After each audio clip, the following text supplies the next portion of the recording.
The rolling spider has an exclusive freefall takeoff mode.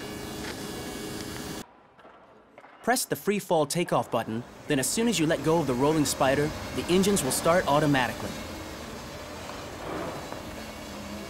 Rolling spider can also perform flips.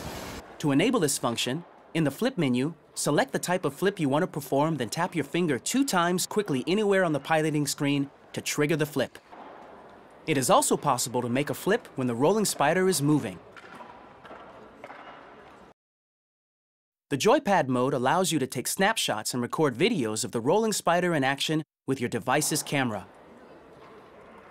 To do this, press the rec button and the videos will be automatically saved in the gallery.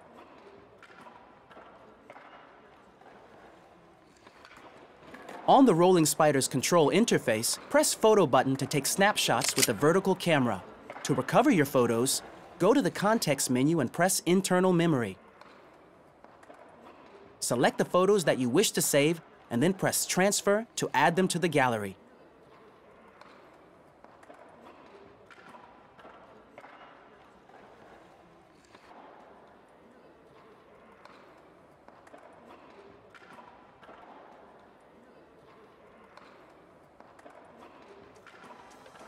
You can also retrieve or delete them by connecting the Parrot rolling spider to your computer using the micro USB cable.